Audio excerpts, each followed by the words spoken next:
It is very risky to live in Nigeria, and more riskier when you are not careful. See, all of now they do business, whatever you do, you know, say they do it for this Nigeria, you must be very, very careful. It get voice note when I go play for now. As soon as they listen to this voice note, I go they share the video so that Facebook will recommend that to every other person, so that all of us will live for this Nigeria will go they careful. Otherwise, you go just buy before your time, because Nigeria no get plan for anybody. Members of the National Assembly are bought over. Oh yes. Yeah, I mean, somebody said you. Same way, delegates are bought over during a party convention. Yes, of course. Yeah. I was given money in 2018 to vote for a particular candidate. Yes, 2018. Almost all of them, the convention in Port Harcourt, almost the top 5 or so, they all gave money. They gave dollars. Okay, for party primaries. I chose not to take any money because some of my leaders even say, look, this particular candidate is the person we are supporting. I say, I just want to vote my conscience. One of my colleagues took money on my behalf. The state chairman said to him,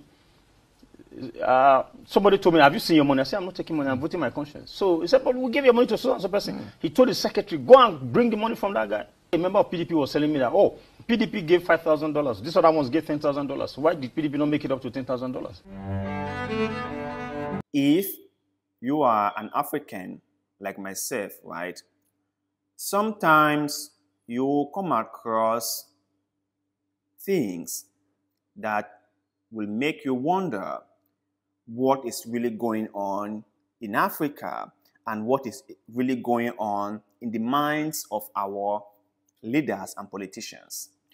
Sometimes you will see a thing and you'll be wondering, like, are these people really thinking? Do they really have the ability to think and do things?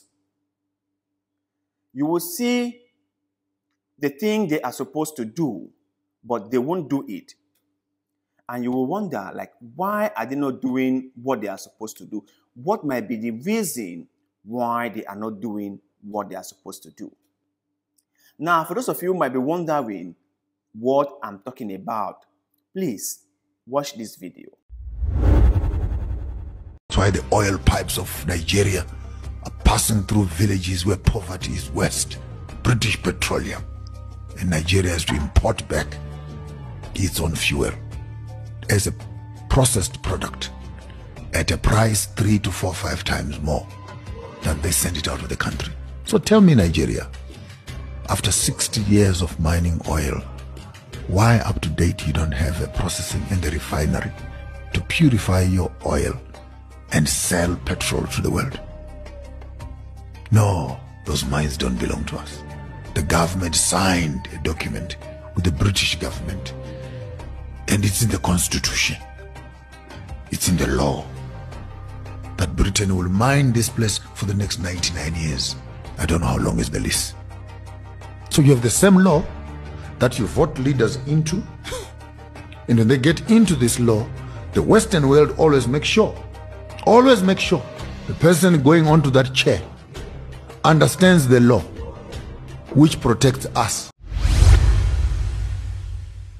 Like you can hear what the speaker was saying, right? And this guy is a very popular African figure.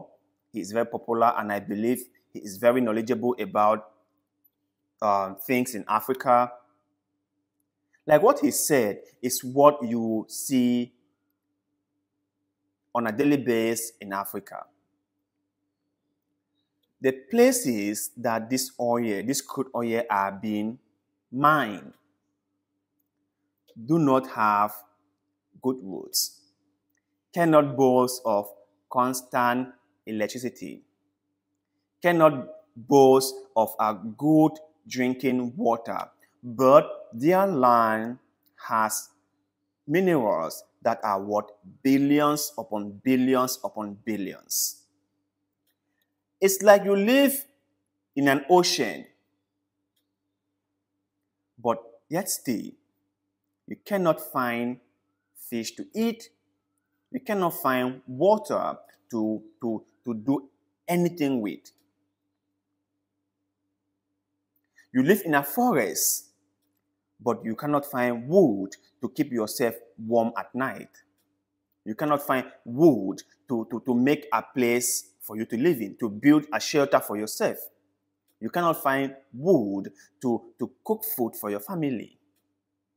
That is what we Africans are facing. It's not just in Nigeria. Even in Niger. Niger is one of the biggest producers of uranium. And this commodity is very, very valuable. It's being used to produce electricity. France would harvest this uranium from Niger, take it to Paris. They will use it to power Paris and even sell some of the excess electricity to other European countries, allegedly. And they will make billions of dollars from this, while Niger is in darkness. While Niger cannot even power their own country, the Nigerians cannot even have constant electricity. But you will see France harvesting this valuable commodity from Niger. Nigeria is the biggest crude oil producing nation in Africa. I think number 5 in the world, the 5th in the world. But Nigeria cannot boast of a single functioning oil processing plant. They would sell crude oil to refineries around the world. And in return, they will import finished products. And during this process, a few politicians, a few elites will make millions of dollars. A few business people who are involved with the exporting of crude oil and importing of finished product will make so much money. And the rest of the Nigerian people will be in total poverty. How is that fair to you?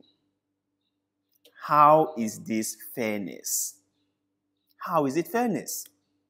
How can we accept this? How can? And for some reason, we have been made to believe that our fellow masses are the problem. Not the elites, not the business people.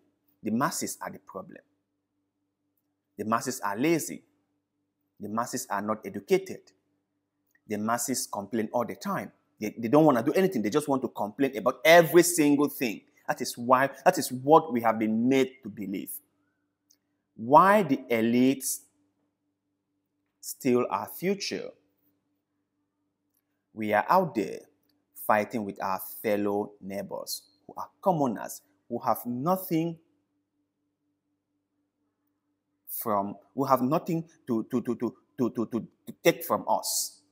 But those are the people the elite have made us see as the enemy. It's quite a shame.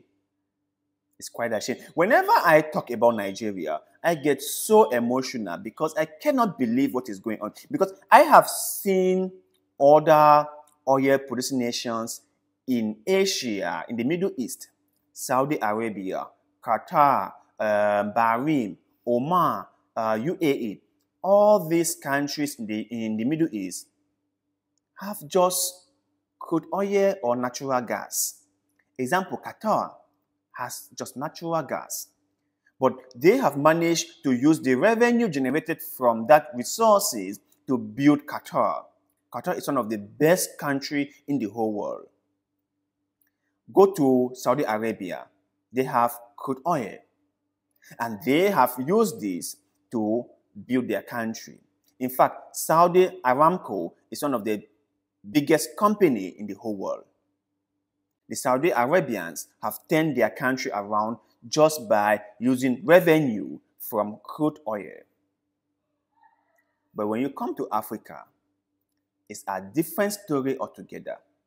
Nigeria doesn't have anything. No road, no power, no water, nothing. Go to Equatorial Guinea, the same thing. The same thing. Go to Gabon, the same thing. And all these countries have huge deposit of crude oil. That's just it. Africa is like this. But you guys out there, my brothers and sisters in Nigeria, when you observe all this happening in your own country, what is your take? What do you think? Share your thought and opinion with us in the comment section below, because I always really love hearing what you have to say.